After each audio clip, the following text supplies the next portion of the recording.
Consume. याद रखेंगे कि national income equal to consumption plus saving. अब ये कंजम्पशन और इनकम, सेविंग और इनकम के बीच में डायरेक्ट रिलेशन होता है। मोर इनकम, मोर कंजम्पशन, मोर सेविंग। तो relationship, functional relationship between consumption and income is called consumption function. Consumption function के 3 फीचर होते हैं कि ये हाउस होल्ड के विलिंगनेस टू स्पेंड को रिप्रेजेंट करता है at different level of income. दूसरी बात है कि consumption function different level of income पर रिप्रेजेंट होता है। और तीसरी बात, ये जो कंजम्पशन फंक्शन है एक साइकोलॉजिकल कॉन्सेप्ट है। एग्जाम में इस पर एक क्वेश्चन पूछ लेते हैं कि consumption function is a dash concept. याद रखेंगे साइकोलॉजिकल कॉन्सेप्ट।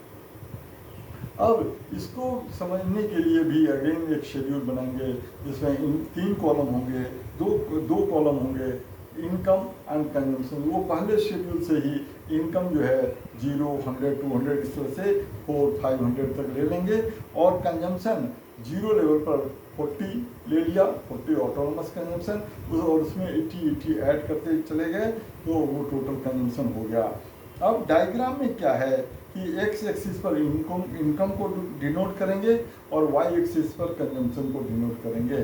सबसे पहले एग्रीगेट सप्लाई का कर्व 45 दिखाएंगे और फिर कंजम्पशन का कर्व वाई एक्सिस से एबव द ओरिजिन से स्टार्ट करेंगे और वो भी पॉजिटिवली स्लोप्ड होगा।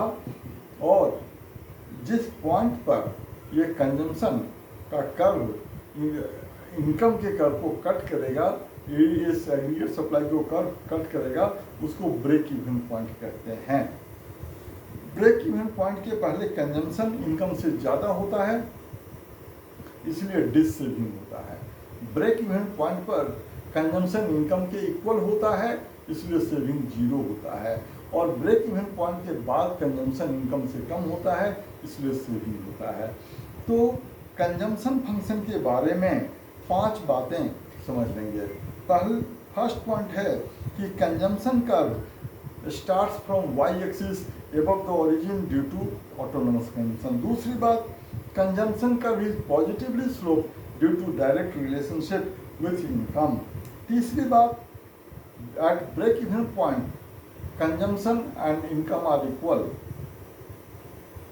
Before break so there is 0 saving. चौथी बात, before break even point consumption is more than income, so there is